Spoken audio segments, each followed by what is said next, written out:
کمزورو مال ولې خورئ؟ د ضعیفانو مال ولې خورئ؟ د زنانو مال ولې خورئ؟ دا هلکان دا ځوانان هلکان خپلې برخې خپلو خویندو ته ولې نه پرېږدي؟ دا ظلم دی، دا زیاتی دی. خو دا داسې خبره نه ده. الله په آخرت کې د دې پوښتنه کوي. الله په آخرت کې د دې پوښتنه کوي. پوښتنه روژه نه کېږي، هېڅ شی نه کېږي، زکات نه قبلېږي، صدقې خیراتونه نه قبلېږي. حرام مال دی، په مال کې پټ دی. څوک زکات نه ورکوي، د هغه خیرات نور خیرات او صدقې نه قبلېږي، مونځ نه قبلېږي. د زکات پیسې چې پیسو کې پاتې شوې حرامې پاتې کېږي. میراث مال چې په مال کې پاتې شو حرام پاتې کېږي، ناروا پاتې کېږي. څوک شته چې د اعلان وکړي چا به د خپلو خویندو برخه ورکوي؟ څوک شته چې اعلان وکړي چې د خپلو خویندو برخه به ورکوي؟ څوک شته؟ ټوله ورکوئ. ماشاءالله ماشاءالله، خپلو خویندو برخې ورکوئ. مال الله سره دی، دولت الله سره دی، الله ورکولو والا دی، الله سره هر شی ډېر دی. حق ته حقدار باندې وسپارئ. الله به په هغه حلال مال کې تاسو ته برکت واچوي. الله حکمونه ژوندي کوي، د الله شریعت ژوندي کوي، د الله قانون او د الله حدود ژوندي کوي. تاسو د الله قانون ژوندی کولی، تاسو د الله حکم منلی او د الله په حکم عمل کولی، نن به د امریکا شیطانان او د حقوق بشر شیطانانو به دا چغې وهلې چې اسلام کې د ښځې حق نشته. اسلام کې د ښځې حق شته. اسلام ښځې ته حق ورکړی، قرآن ورکړی، الله ورکړی، پیغمبر ورکړی، مسلمانان نه ورکوي، خلک نه ورکوي. دا د اسلام ګناه نه ده، د مسلمان ګناه ده. همدغه شان اسلام ښځو ته دا حق ورکړی دی چې کومه ښځه کونډه شي د لیور په هغې باندې حق نشته دی چې خامخا به لیور سره نکاح کوي. چې کومه ښځه کونډه شوه الله دې نه کوي نو د هغې خپله خوښه ده چې چا سره نکاح کوي کوی شي. قرآن کې الله فرمایي یا ایها الذین آمنوا لا یحل لکم ان ترثوا النساء کرها. ای د ایمان خاوندانو تاسو دپاره دا جایز نه دي چې ښځې په میراث کې واخلئ.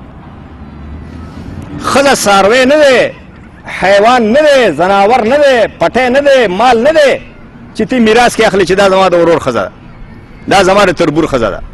هغه هغسې نکاح کړی وه په خپل خوښه باندې چې هغه مړ شو، هغه نشته، خبره ختم. اوس د ښځې خپله خوښه ده چې لیور سره نکاح کوي، که بیخي نکاح نه کوي، که د پلار په کور باندې کیني، که بل چا سره نکاح کوي، دا د ښځې خپله خوښه ده. ښه دا ده چې نکاح وکړي او د خپل میړه او د خپل خاوند په خاندان کې نکاح وکړي. دا ښه خبره ده، ځکه چې د هغې بچي شوي، لورګانې شوي، نو لیور یا د خاوند خاندان به د هغه بچیو او د هغه وړو کفالت به صحیح طریقه باندې وکړي. هغه بچي به د کاکا د لاس لاندې لوی شي. خو که یو ښځه نه کوي، هغه کاکا یې بدې شي، د خپل میړه هغه ورور یې بدې شي، نه کوي، نو حق پرې د چا نشته. قانوني حق د ښځې دی چې کوم ځای کې نکاح کوي.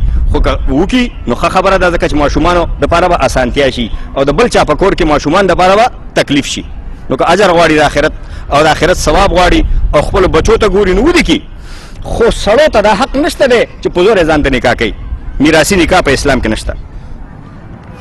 همدغه شان چې کومې جنکۍ پیغلي او پلاران یې پیسو باندې خرڅوي، نامناسبه سړیو ته یې ورکوي، نامناسبو ځایونو کې ورکوي او هغه ځایونو کې د جنکو خوښه کوي، دا نکاح نه کېږي درسره.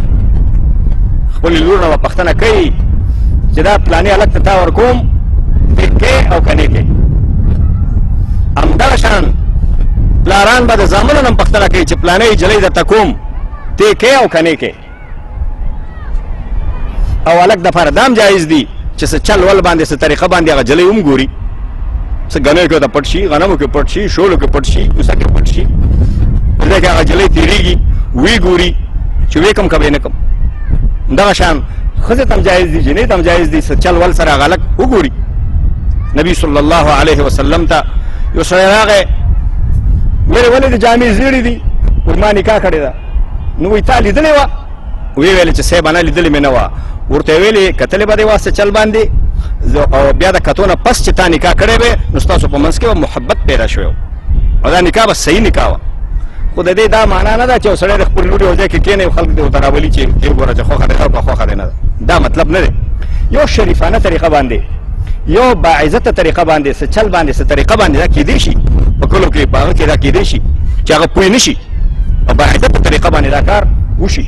دا حق د شریعت ورکړی دی، لکه څنګه چې د پردې حکم الله کړی دی، د پردې او د ستر حکم الله او پیغمبر کړی. دا هم د الله او د پیغمبر خبره ده.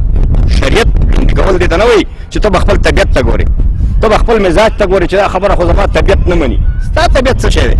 څه شی چې الله ویلی دی او د الله پیغمبر ویلی دی هغې ته به سر ټیټې دا شریعت دی او همدا دین دی د الله او د پیغمبر خبره منل هلکان نه پوښتنې وکړئ چې ته دا جلۍ کوې که نه کوې جینکو نه پوښتنې وکړئ چې ته دا هلک کوې که نه کوې که ویې ویلې چې نه کوم نو خو مې ورکوه بل ځای کې ورکه او که جلۍ ویلې چې زما دا هلک نه دی خوښ بل هلک مې خوښ دی او هغه مناسب کور و ښه خلکو مونځ او داسې کوو که غریب دی او که مور دی نو ورې که لورګانې کېنول او ساتل دا ګناه ده جرم دی نبي صلی الله علیه وسلم فرمایلی دي چې تاسو ته رشته راشي مناسبه نو تاسو بیا جنۍ مه ایساروئ ورې کوئ هغې نه پوښتنه وکئ معلومات ترې وکئ چې د هغې خوښي ورې کوئ خوښې نه بل ځای کې ورکئ اکثر طلاقونه جنګونه وهل ټکول په کورونو کې د همدې وجه نه پیدا کېږي چې پلار په زور خپل لور ورکوي جلۍ خوښې ته نه ګوري دا خو حیوان نه دی دا خو څاروی نه دی دا خو ځناور نه دی چې ته ترې پوښتنه نه کوې همداسې ورکوې بې پوښتنې ورکوې دا څاروی دی تا ته چې کوم الله عقل درکړی هغې ته هم ورکړی چې ته انسان یې هغه هم انسان دی چې ته خواهشات لري هغه هم خواهشات لري چې ستا زړه څه غواړي د هغې زړه هم څه غواړي تاسو هغې نه حیوان جوړوئ ځناور ته جوړوئ دا ښځې ځناورې دي نو الله او د الله پیغمبر د دې نه بری دی دا د جاهلانو عمل دی او د یو جاهلي معاشرې عمل دی او د یو جاهلي ټولنې عمل دی چې د زنانو سره یې کوي الله او پیغمبر د دې نه بری دی همدغه شان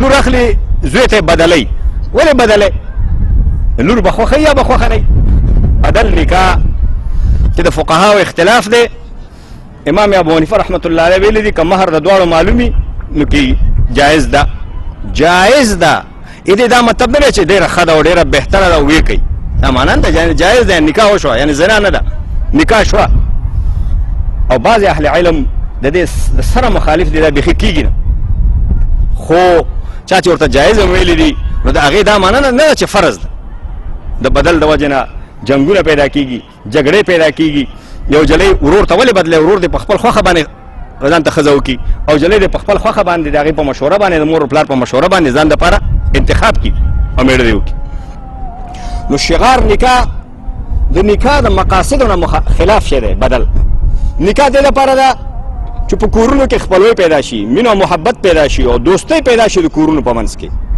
دا د نکاح مقصد دی او د بدل د وجې نه جنګونه جګړې یوه ښځه که بېادبه وي بد اخلاقه وي میړه یو څپېړه ووهي او بله به بیا خامخا وهي نو لکه چې زما خور یې وهلې ده دا څه سړیتوب دی دا څه انسانیت دی دا اسلام خو ډېر اوچت شی دی دا خو د انسانیت نه خلاف کار دی دا خو د سړیتوب نه وتی کار دی نو په دې وجه باندې بدلونو کې ښځې مه ورکوئ همدغه شان هلکان مړي وکړي سړي مړه کړي بیا خپله خور او خپله لور او اولاد بیا په بدو